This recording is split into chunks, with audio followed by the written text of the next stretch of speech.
Sir, एक student के future को शेप करने में सबसे ज़्यादा इम्पोर्टेंट रोल किसका होता है? 70% is of parents and rest 30% is with the coach, teachers, friends.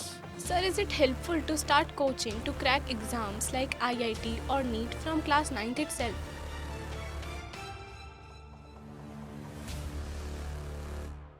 Good morning everyone. Welcome to MDPS podcast. I am Kashvi Sharma. And my name is Ifra and we are from grade 8th. Today's podcast episode is Turning Questions into Career Clarity. Today we have with us Mr. Anil Chikara sir, who is an expert in Indian transport regulations. His drive for technological innovation led to India's first automated vehicle inspection and certification systems. Hello, sir. How are you today? I'm very fine, thank you, and I'm very happy to be with you in MDPS Pod Show. Most welcome, sir. Now let's start with today's special podcast episode. Sir, how can a student discover which subject or field will lead to their best career path? Sir, एक student के future को shape करने में सबसे ज़्यादा important role किसका होता है? टीचर्स, पेरेंट्स, फ्रेंड्स और coaches. And how can we choose the right mentor for ourselves? Definitely. For a career or for a job or for a future, main role is with the parents. And if you say in percentage, 70% is of parents and rest 30% is with the coach, teachers, friends. Sir ऐसे कौन सी powerful techniques है जिससे हमारी memory improve होए and we retain what we study better? इसके लिए मैं आपको बताना चाहूँगा कि डिस्ट्रैक्शन, बिकॉज आप अगर देखेंगे कि जैसे एक आपने घोड़ा देखा है, घोड़े की दोनों आँखें इस तरह से क्लोज की जाती हैं, सिर्फ उसको अपना टारगेट देखना है. तो जो स्टूडेंट्स पर्टिकुलरली स्कूल गोइंग जो है, उनको उनके पास जो अभी रखना है कि जो उनको एक मैंडेट दिया गया है which is there up to 12th class और 10th class whatever it is, so he has to stick with that only. And if they have distraction, if they have some other area of activities like social media or something, so they are the distractions, and we have to avoid distractions if you want to take or achieve any goal. Sir, what is the difference between having an education and having a skill? And आज के world में कौन सा ज़्यादा matter करेगा? आपको मैं बताऊं कि जो ये दोनों एरिया, एक वर्टिकल है, एक हॉरिजॉन्टल है. और जहाँ तक आपको एक एजुकेशन है, ये एक प्लेटफॉर्म देता है. It is giving you an elevation that you have done graduation, then post graduation, then PhD, then and so on. तो वो एक आपके वर्टिकल्स हैं, और वर्टिकल्स आपको एक पोजीशन देते हैं और एक लेवल देते हैं, लेकिन स्किल आपको एक कैरियर देता है, स्किल आपको डेवलपमेंट देता है. अगर आपको थोड़ा सा हिंदी में मैं आपको बताऊं, एक होता है कर्म और एक होता है पराक्रम. कर्म वो है जिसमें कि अपने एजुकेशन के थ्रू या अपने प्रोफेशन के थ्रू एक अचीवमेंट लेते हैं. पराक्रम में क्या होता है कि आप अपने कर्म के साथ में जब सोसाइटी को एज ए लीड करते हैं, एज ए हीरो की तरह से आप काम करते हैं, तो आपको याद रखा जाता है. And any person who is a great called great person is with the पराक्रम, नॉट विद हिज एजुकेशन और his only profession. Sir, is it helpful to start coaching to crack exams like IIT or NEET from class 9th itself? It is a very risky proposition. And you see this Akash or so many coaching agents, they are displaying that we have these successful persons, students who cracked these exams. So it is a risky one to take the classes right from the 9th class or so, because they are not so conversant with the fundamentals. अगर आपने अपना fundamentals को कर लिया, अगर आपने जो चाहे वो आपके जो फंडामेंटल्स का जो फाउंडेशन है वो 7th क्लास से शुरू होता है. सेवन्थ में अगर आपने जैसे फिजिक्स में आप देखते हैं ना कि E is equal to M C square, V is equal to U T A T, और distance is U T plus half A T square, ये बड़े छोटे छोटे फार्मूले हैं। आपको लगता होगा ये क्या काम आएंगे? ये ज़िंदगी बनाने में काम आते हैं।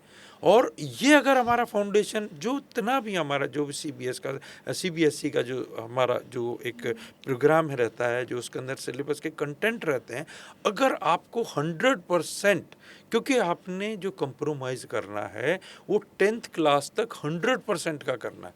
अगर आपने उस फंडामेंटल्स को पूरा समझ लिया तो आपके लिए नीट IIT कोई मुश्किल काम नहीं है। और हम ये जो लोग जो टेस्ट कराने की कोशिश करते हैं, ये क्या करते हैं कि आपको क्वेश्चंस जो पुराने आए होते हैं, एक क्वेश्चंस का जो पैटर्न होता है, सिर्फ उस पर ट्रेनिंग देते हैं। फंडामेंटल में जो स्टूडेंट्स है, वो मैं आपको बताऊं कि इनके यहाँ पर अगर 100 बच्चा आपके पास जो ट्रेनिंग ले रहा है, ट्रेनिंग में मुश्किल से 2% ही हैं, 1 या 2% जो क्रैक कर पा रहे हैं। बाकी का नाम, ये फेलियर का अपना रिजल्ट नहीं देंगे, ये सिर्फ अपने सक्सेसफुल वन का देते हैं। और सक्सेसफुल वन में भी मैं ज़रूरी नहीं मानता हूँ कि उसने पार्शियल ट्रेनिंग ली है या फुल ट्रेनिंग ली है, लेकिन जिसने फंडामेंटल अपना क्लियर किया है, मैं वो कहता हूँ कि वो 100% आएगा। फंडामेंटल अगर आपके क्लियर हैं तो आपके लिए नीट IIT कुछ भी मुश्किल नहीं है। सर, आपने अपने स्कूल डेज में कैसे स्टडीज करी थी? हम and what habits can help a student become future ready for exams like the IAS? अच्छा, अब मैं आपको जो स्कूल टाइम्स में अगर मैं बताऊं कि स्कूल टाइम में एक IAS का डिसाइड करना थोड़ा मुश्किल होता है। स्कूल टाइम में असल में जब मैं थोड़ा सा अपने पेरेंट्स को भी आपके साथ में मैं बताना चाहूँगा कि वो बहुत ज़्यादा एक्सपेक्टेशनें ना रखें, ना वो बच्चों को डिस्ट्रैक्ट करें। क्योंकि ये भी कहना कि आपको नहीं, मैं तो स्पोर्ट्स के लिए लेके जाऊँगा, या मैं आपको IAS बनाऊँगा, या मैं आपको डॉक्टर बनाऊँगा, तो ये बेसिकली जो पेरेंट को जो एक एक्सपेक्टेशन या प्रेशर एक बच्चे को जो दिया जाता है, तो they also need to avoid it. अभी तो सिर्फ आपका जो टारगेट है, जो मैंने आपको बताया था कि 100% 10th and then excel in your 11th-12th classes, जो जैसे कि आपका चाहे वो साइंस है, चाहे आपका आर्ट्स है, चाहे आपका कॉमर्स है, what ever it may be, तो उसी चीज़ को आपको परफॉर्म करना है एक्सेल करने के लिए 11th-12th के लिए, और अप टू 10th, क्योंकि वो फंडामेंटल है, और फंडामेंटल में देयर इज़ ज़ीरो कंप्रोमाइज़। तो वहाँ आने के बाद में हम आके करते हैं। अब मैं अपने स्कूल के टाइम की बात बताता हूँ कि हमारे टाइम में बहुत लिमिटेड ऐसा स्कोप होता था, और जैसे मैंने अपने टाइम में सोचा कि मेरा मेडिकल ही एक प्रोफेशन होगा, मैं एक डॉक्टर बनूंगा। लेकिन मेरी ज़िंदगी में एक इस तरह के मोड़ आए कि मुझे डॉक्टर नहीं बनना पड़ा, और मुझे फिर क्या हुआ कि मैं इंजीनियरिंग साइड में आया। तो इंजीनियरिंग साइड में आने के बाद में फिर मैं अपना, जैसे चाहे इंडस्ट्री में था, इंडस्ट्री में मैंने काम किया, इंडस्ट्री में भी मैंने कुछ अपने लेवल्स अचीव किए other than my I mean job profession, वो किया। फिर उसके बाद में मैं सरकार में आ गया, और सरकार में आने के बाद मुझे एक ऐसा मौका मिला कि which has not been thought in my life, कि मुझे कभी नहीं लगता था कि मैं सरकारी पॉलिसीज़ में आऊँगा, लेकिन वो पॉलिसीज़ में आया। आने के बाद में मैंने उसको पब्लिक के साथ शेयर किया, और शेयर करने के बाद में मुझे आज एक ऐसा आफ्टर माय रिटायरमेंट एक ऐसा लेवल मिला कि चाहे वो सुप्रीम कोर्ट है, चाहे CAQM है, चाहे कोई मिनिस्ट्री ऑफ रोड ट्रांसपोर्ट है, they call me as an expert, क्योंकि हमने अदर देन माई जो प्रोफेशन था वो काम किया था। सर, अगर मेरे पेरेंट्स मुझसे बहुत हाई एक्सपेक्टेशंस रखते हैं but I lack confidence, so how can I manage both without disappointing them और माई सेल्फ? देखो, you have to be very fair with your parents. If you have some limitations, आपको अपने confidence में कमी है, तो आपको उनको शेयर करना ज़रूरी है। और वो आपको क्योंकि आपके और पेरेंट के बीच में there should not be any gap कुछ नहीं होना चाहिए। आप बिल्कुल ट्रांसपेरेंट होने चाहिए उनके साथ, और तब उन्हें बताएं कि मैं इस पोजीशन पे हूँ, और मैं अपनी कोशिश कर रहा हूँ या कर रही हूँ कि मैं उसको इम्प्रूव करूं और मुझे सपोर्ट दें कि मैं उसको उनकी एक्सपेक्टेशन के हिसाब से मैं काम करूं। हो सकता है मैं उनकी 100% एक्सपेक्टेशन पे ना जाऊं, हो सकता है आप उनको कहें कि मैं आपकी 70% तक मैं आपको फुलफ़िल कर पाऊंगा। तो बी ट्रांसपेरेंट सो दैट उनके पास भी, क्योंकि जो ये एक्सपेक्ट, जब हम पेरेंट बोलेंगे कि यस आपको जैसे नीट का है मैं क्रैक कर जाऊंगा, तो वो क्या है कि इमेजिनेशन शुरू कर देंगे कि मेरा बच्चा डॉक्टर बन रहा है, मेरा बच्चा आईआईटी में जा रहा है। Sir, according to you, what is the final mantra for success in studies and in life? Final Mantra for studies and life, मैं आपको एक छोटा सा मंत्र जो आपने पूछा है और बहुत मतलब माइन्यूट वाली जो चीज़ बताना चाहूँगा, वो ये है कि आपने देखा है कि मैं एक बॉडी, फिजिकल बॉडी हम देखते हैं और हमने उसके अंदर महसूस भी करते हैं कि एक उसमें आत्मा है जो हमारे को जीवित रख रहा है, ठीक। तो आत्मा हमारे को जीवित रखता है और शरीर हमारा जो फिजिकल है वो हमारे को दिखाई देता है। अब एक और इनविजिबल चीज़ है जिसका नाम चेतना या कॉन्शियसनेस है। हमारे को अपनी कॉन्शियसनेस डेवलप करनी है। अब वो कैसे करनी है? वो है आपको एक विज़न बनाना है। विज़न एक आपका एक फ्यूचर है जो आप अपना देखते हैं, अपनी लाइफ को इंस्पायर होते हैं किसी ग्रेट पर्सनैलिटी से और फिर आप सोचते हैं कि मैं उसके जैसा कब बनूंगा, कैसे बनूंगा। और वो बनने के लिए आपको, जैसे आपने सोचा एक आईएएस बनना है, आईएएस बनने के लिए आपको क्या कर्म करने हैं। तो the consciousness is basically consisting of two things, one is Karma, another is vision. तो अगर आप कर्मा और विजन को एक डेवलप करके और एक आगे इमेजिन करते हैं, देखते हैं, तो तब आपको एक सक्सेसफुल एक कैरियर भी मिलेगा, एक लाइफ भी मिलेगी और एक लाइफ की अचीवमेंट भी मिलेगी। तो जो भी महान पुरुष हैं उन्होंने कॉन्शियसनेस पे काम किया है। अभी तक आपको ये चीज़ स्कूलों में नहीं पढ़ाई जाएगी, आपको ये चीज़ मेडिकल स्टडीज़ में भी नहीं पढ़ाई जाएगी, लेकिन कुछ हमारे जो मंत्रा और जो दिए गए हैं, जो हमारे ऋषि मुनियों ने दिए हैं, वो ही हमारा फैक्ट है और वो ही मंत्रा सक्सेसफुल कैरियर का भी है, सक्सेसफुल लाइफ का भी है और आगे तक के लिए। तो वो चीज़ों पे आपको भी काम करना है other than these studies. Sir, how should a student balance all school, tuition, hobbies, and rest effectively? Time management, आपको हर काम ज़रूरी है। जैसे आपको स्टडीज़, हमने अभी बात किया है कि स्टडी सबसे ज़रूरी है। अब जो स्पोर्ट्स है, स्पोर्ट्स एक क्या है कि अपने दिल की और फिज़िकल और मेंटल जो एक बाइंडिंग्स हैं, कंस्ट्रेंट हैं, वो खुलते हैं। हम जब से प्लेग्राउंड में चलते हैं, प्लेग्राउंड में जब हम का खेलते हैं, तो खेलने में हमारे को पेरेंट का या टीचर का किसी का दबाव नहीं होता। हम उसमें खेलते हैं तो वो इससे हम रिलीफ महसूस करते हैं। स्पोर्ट्स का भी हो गया। अब एक हॉबीज़, अब हॉबीज़ है आपको जैसे कोई भी आर्ट वर्क का काम करना है, सिंगिंग का काम करना है, आपको कोई म्यूज़िकल एक्टिविटी कर, ये भी एक शौक़ है। शौक़ से आपको, ये भी एक पार्ट ऑफ लाइफ है। इसमें आपको बेसिकली जो एक आपका मैंने बताया सोल, आत्मा, आत्मा को भी एक तसल्ली मिलती है, वो आपके शौक़ से है। तो ये सारी चीज़ों की हमारे जीवन में आना, क्योंकि हमारे को एक कंप्लीशन चाहिए and completion consist of everything. अब लेकिन एक और भी एक रिस्क ले लेते हैं हम स्टूडेंट्स के। मैं एक पेरेंट्स को जानता हूँ जिनका बच्चा स्कूल में यूट्यूबर बन गया और उनके पेरेंट्स बड़े खुश हुए जब वो 11th में था कि देखो इसने 5,000 रुपये कमा लिए इस महीने, इसने हमारे इतना देखो यूट्यूब का इतना।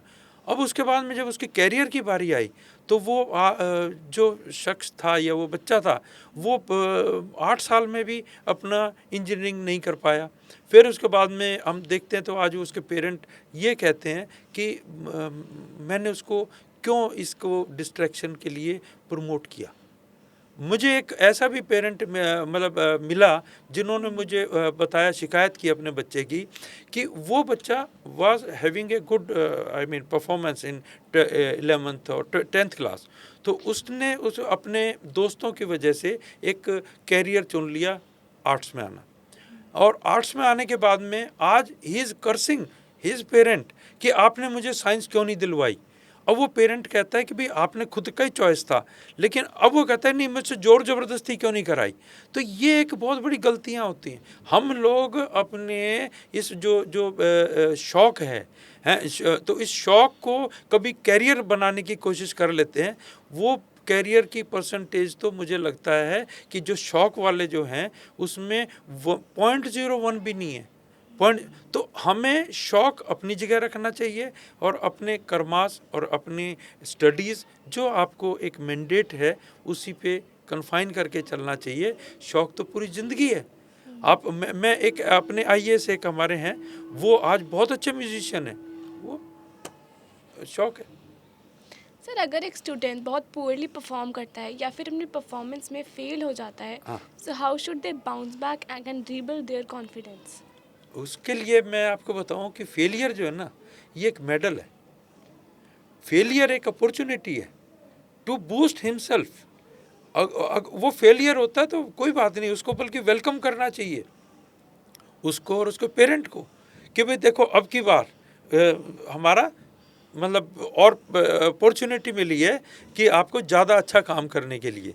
तो बल्कि फेलियर को तो अच्छा माने और उससे सीखें, और सीखने के बाद में बल्कि सफल जितने भी सफल आदमी मिलेंगे, अगर मैं आपको सबसे बड़ी बात करूं, आइंस्टाइन की बात करते हैं, तो उसको तो स्कूल में मार पीट के स्कूल से बाहर ही कर दिया था। तो बट उसकी मदर ने उसको सपोर्ट किया और वो आज सदियों तक जाना जाता है। सर, ज़्यादा इम्पोर्टेंट क्या है, बीइंग मोटिवेटेड और being disciplined, specially for long term success? मैं आपको एक एग्ज़ाम्पल देना चाहूँगा जापानीज़ कल्चर का। हाँ, मैं जैसे टोयोटा में था तो मुझे भी मतलब जापान से उनका जो क्वालिटी ऑफ लाइफ है उसको सीखने का मौका मिला। तो उनके यहाँ पर जो एक देखा है, जो चाहे वो हमारा वियतनाम में भी है वही कल्चर, थोड़ा सा कोरिया में भी है और चाइना में भी है। तो उस वाले कल्चर में देखा गया है कि दे आर मोटिवेटेड। मोटिवेशन जो है वो ज़्यादा ज़रूरी है, और मोटिवेशन अगर हमारे पास है तो डिसिप्लिन अपने आप आएगा। अब मैं आपको उसके लिए एक और एग्जांपल देता हूँ। आपने देखा होगा कि जो लोग सेफ होते हैं, सेफ का मतलब अलर्ट होते हैं, और अलर्ट का मतलब होता है कि वो आदमी किसी तरह के एक्सीडेंट से में नहीं आते। अब एक्सीडेंट आप मानेंगे, एक्सीडेंट जैसे फेल होना इज़ आल्सो एन एक्सीडेंट। अगर आप अलर्ट रहते हैं, प्रूडेंट रहते हैं, तो आप फेल होंगे नहीं हैं। अगर मैं आप जीने से उतर रहा हूँ और मैं केयरलेस हूँ तो मैं जीने से फिसल जाऊँगा, चोट लग जाएगी हैं। अगर मैं घर पे काम कर रहा हूँ, किचन में काम कर रहा हूँ, अगर मैं ध्यान नहीं रखूँगा तो घर में आग लग जाएगी। तो अगर हम अलर्ट रहते हैं, हम सेफ रहते हैं, लाइफ सेफ्टी अगर हमारी है तो हम फेलियर नहीं आएगा। और अगर हम सेफ हैं तो डिसिप्लिन अपने आप आएगा। डिसिप्लिन जो है, मोटिवेशन जो अगर हम रहेंगे, मोटिवेटेड रहेंगे, तो डिसिप्लिन हमारे को अपने आप आएगा। और हम, क्योंकि डिसिप्लिन का मतलब क्या है कि आपको गलती ना करना, तो हम पहले से ही प्रूडेंट हैं तो गलती होगी नहीं, डिसिप्लिन होगा। जो भी हमारे कोड ऑफ कंडक्ट होंगे हम उस पर काम करेंगे। तो motivation is more at a higher level than any discipline. Sir, in this age of smartphones and social media, students अपने फ्यूचर गोल्स पे प्रॉपरली फोकस्ड कैसे रख सकते हैं? सोशल मीडिया का जो फ़ोन है, it is very risky. Social media जो है हमारी जो ग्रोथ है, मेंटल ग्रोथ है, उसके लिए सबसे बड़ा इम्पेडिमेंट है। इसकी वजह से क्या होता है कि हम लोग रिलाय सोशल मीडिया पे करते हैं, हैं, और जो हमारे को काम करना चाहिए था अपने ब्रेन डेवलपमेंट के लिए, वो ना करके हमें चीज़ें आसानी से अपने आप मिल जाती हैं, सॉल्यूशन है। अब जैसे आपको एक सपोज़ 8th क्लास में आप हैं जैसे, तो आपको एक प्रॉब्लम है, एक न्यूमेरिकल प्रॉब्लम आई, तो आप अगर उसको सोशल मीडिया पे करना चाहेंगे तो उससे बहुत बढ़िया तरह से रिज़ल्ट मिल जाएगा। लेकिन आपको तो खुद फार्मूला के साथ में, उसकी वैल्यूज़ लगाने के साथ में वो करना था, लेकिन आपने तो उससे नहीं किया। तो ये हमारे लिए सबसे बड़ा डिस्ट्रैक्शन है, और सोशल मीडिया को तो हमें अब कुछ बड़ी स्ट्रेटजी लानी पड़ेगी, और जिससे कि हम इसको our phone should be only for meant for the communication, not for other thing. हमें बैक टू पुराने फ़ोन पे आना पड़ेगा, जिससे कि हमारे जो स्टूडेंट्स हैं उन पे कम से कम सोशल मीडिया की असर ना पड़े, इंट्रैक्शन ना पड़े। सर काफ़ी स्टूडेंट्स जो हैं वो anxiety, fear of failure and loneliness face करते हैं। So what advice would you give to them? मैं आपको एक चीज़ बताना चाहूँगा, और थोड़ा सा अपने इस पीडी एमडीपीएस मीडिया से, कि जो पेरेंट्स के और स्टूडेंट्स के बीच में एक गैप है, उसको आपको नहीं होने देना। You have to be very transparent with them. और सबसे बड़ा रिस्क हमारे टाइम में आजकल फ्रेंडशिप से होता है, और फ्रेंडशिप में हमारी जो सोशल मूवीज़ हैं, बॉलीवुड की मूवीज़ भी हैं, चाहे बाहर की हैं, विदेश की, इन मूवीज़ ने भी हमारा को बहुत, हमारा जो कल्चर को ख़राब किया है। अब ख़राब करने में, अब जैसे लोनलीनेस वाली बात आती है, आप अपने पेरेंट्स से दूर हैं, आप उनसे चीज़ें छुपा रहे हैं, तो क्या होगा कि एक गैप बनता जाएगा, और फिर आप उन गैप, क्योंकि आप पेरेंट्स के साथ जेलप नहीं है, तो फिर आप लोनलीनेस भी आएगी, डिप्रेशन भी आएगा। स्टूडेंट्स में डिप्रेशन है। अब स्टूडेंट्स में, क्योंकि हम अपने ऑब्जेक्टिव को भूल गए हैं। अब मैं आपको स्कूल टाइम में ही बताता हूँ कि वो बच्चे गर्लफ्रेंड के चक्करों में पड़ गए, वो बड़ी बड़ी और लव स्टोरियों के चक्कर में पड़ गए। तो ये चीज़ें, ये ना ये एज है, ना ये कल्चर है। इस कल्चर से हमें बचना है, और ये जो सोशल मीडिया है, चाहे हमारे मूवीज़ हैं, तो इन चीज़ों से बच के हमारा एक ऑब्जेक्टिव हमारा कैरियर है, और एक हमारा ऑब्जेक्टिव हमारे को, एक हमारी लाइफ है, हमारे को लाइफ को प्रिपरेशन करना है, फाउंडेशन मजबूत करनी है, और फिर हमें आगे बढ़ना है। तो इसमें तो पेरेंट्स की, टीचर्स की, सोसाइटी की, सबकी ज़रूरत है, जो हम चाहते हैं। सर आपकी लाइफ में ऐसा कोई टर्निंग पॉइंट रहा है जिसमें आपने डिसाइड किया हो कि आपको बहुत हार्ड वर्क करना है and you want to change your life? Can you share that story with Yeah, us? yeah, yeah. It was sometime in 1999. I was about to quit my job, government job, and going back to my private company. So I submitted my CV. तो CV जब मेरा CMD साहब के पास आया और मेरा उनसे interaction हुआ, तो उन्होंने फ़ोन पे ही मुझसे बात की। तो तब उन्होंने मुझे कहा कि what blunder you are doing, and you must use your potential in some constructive work. ये मेरे कोट जो हैं, इसने मेरी लाइफ चेंज कर दी। उन्होंने मुझे एक तरह से फटकारा, धमकाया कि मैं क्या गलती करने जा रहा था। हालांकि मेरे पेरेंट्स मेरे को सोच रहे थे कि शायद ही इज़ डूइंग गुड, लेकिन उन्होंने मुझे कहा कि नहीं, आपको यहीं रह के, सरकार में रह के अपने अच्छे काम करो। तो फिर मैंने I started authoring book, what I had the experience. मैंने उसको कंपाइल किया, स्टूडेंट्स को दिया, और स्टूडेंट्स के देने के बाद में अब मैं बड़ा रिलीफ महसूस किया। मैं, मतलब ये 1999 और 98 की बात है। तो उसके बाद जब मैंने बुक राइटिंग करने लगा, और वो मेरा it is an on going subject, तो तब से मैं अपने आप को किसी भी बाउंडिंग से फ्री रखता हूँ, और मैं फ्री हुआ हूँ, कि जिससे कि मैं I am feeling liberty. Sir आप उन्हें क्या एडवाइस देंगे हु फील स्टक और lost in their career journey? Ah, ये भी बड़ा एक मुश्किल सवाल है, बट इसमें भी ये है तो कि आपको हार्ड वर्क करना। अगर आपका, जैसे मैंने पहले बताया कि फेलियर वाली जो बात है, उसको एक अपॉर्चुनिटी मान के और डिप्रेशन में ना जाके आपको फिर वापस अपने कर्म पे आना है। और कर्म पे आने के बाद में जो अगर हमारा जो ईश्वर है, जो अगर आप हार्ड वर्क करते हैं और एक अच्छी इंटेंशन के साथ काम करते हैं, तो आपको सक्सेसफुल 100% मिलेगी। आपको इस चीज़ के लिए डिसहार्ट होके और आप एफर्ट करना बंद कर दें तो वो सॉल्यूशन नहीं है। Sir, how do you think AI will impact on transport related careers?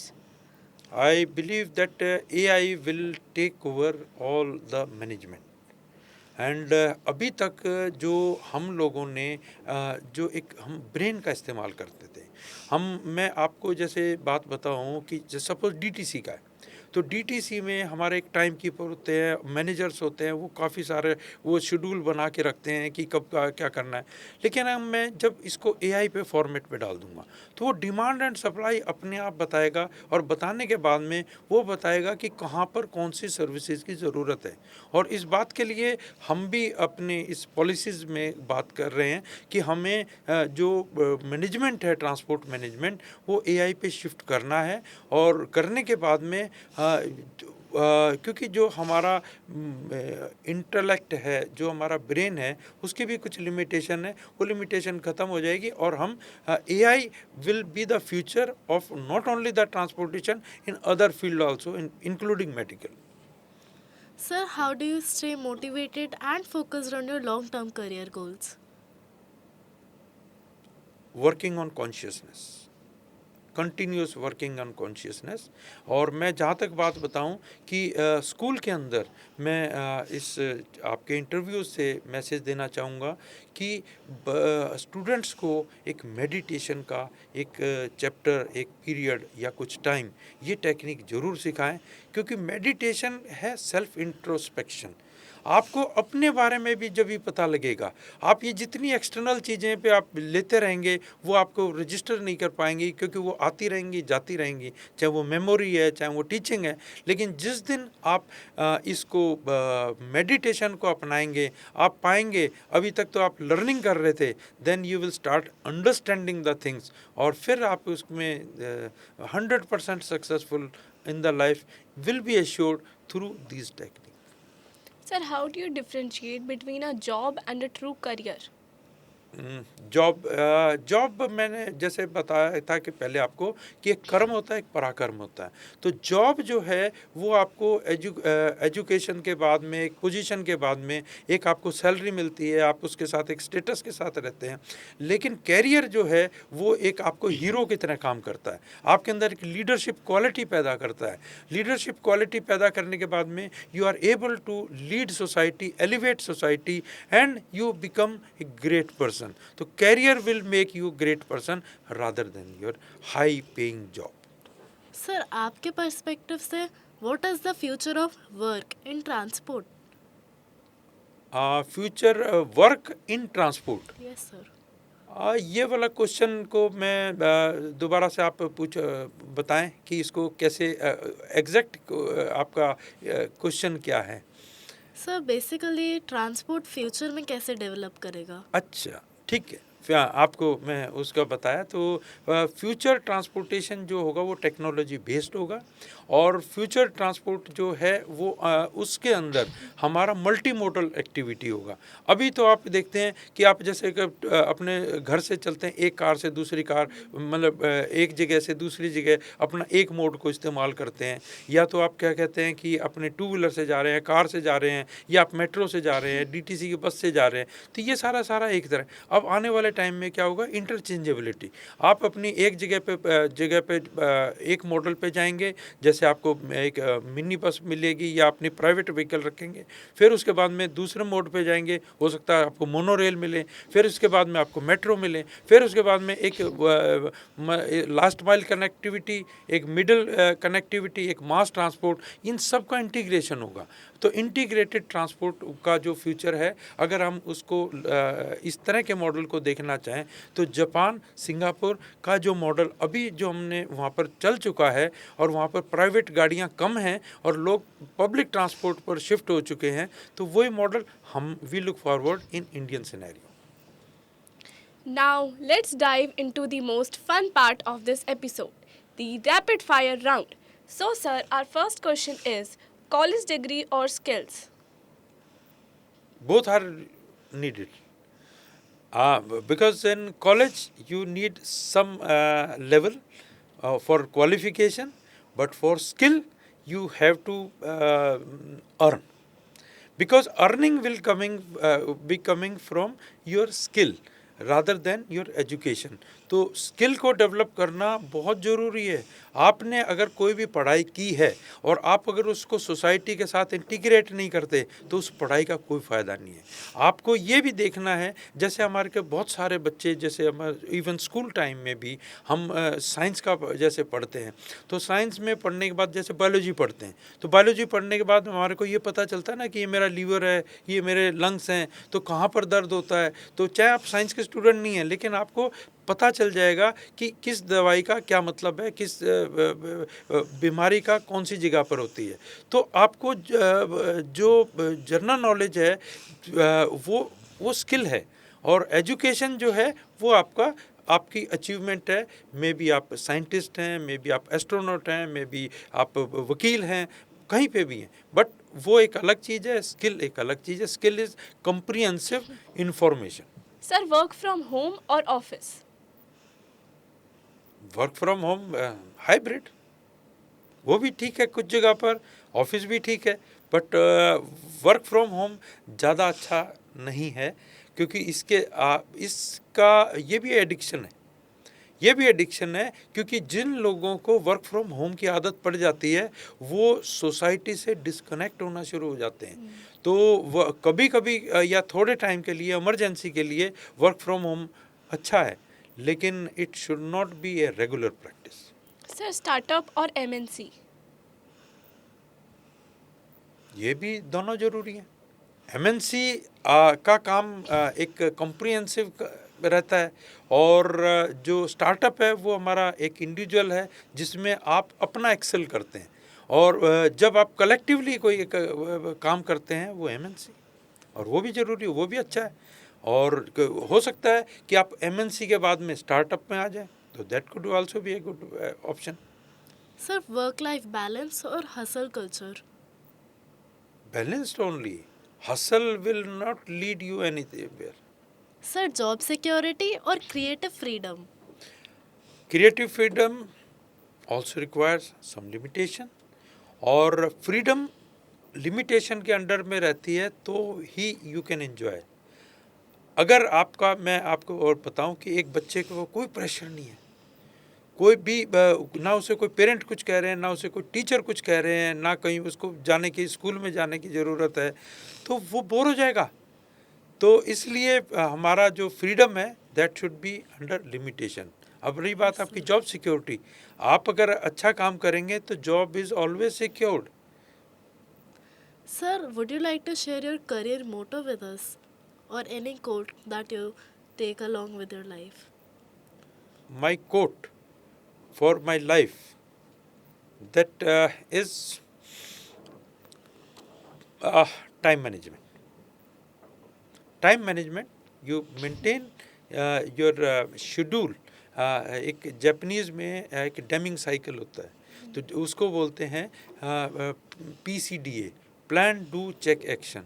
तो ये होता है कि अगर आपको कोई भी काम करना है तो उसको पहले से ही कैलकुलेट कर लें, और फिर उसके बाद में उसकी तैयारी कर लें, देन डू द एक्शन। तो वो जो काम करना है तो उस पे आप काम करेंगे तो आपको निराशा नहीं मिलेगी। और जहाँ तक निराशा की बात आती है, this is also a part of life. निराशा भी मिलेगी, चैलेंजेस भी मिलेंगे। आपको कोई ऐसा शख्स नहीं है जिसको चैलेंज या फेलियर ना मिले, लेकिन they are part of life. तो आपको बस अपना जो, क्योंकि हमारे को भगवान ने जो एक लाइफ दी है, तो लाइफ के साथ में हमारे को चैलेंज और सक्सेस दोनों ही मिले हैं, और हमारे को दोनों ही टाइम पे अपने आप को डिस्टर्ब नहीं करना। Keep motivated, be happy, and keep life with smile. Yes, absolutely. That brings us to the end of this episode. A big thank you to our lovely guest, Mr. Anil Chikara, sir. We hope today's conversation gave some clarity, confidence, and a little inspiration for a career journey to our lovely audience. Until next time, keep learning, keep exploring, and remember your career is not a race, it's a journey. So, make it yours.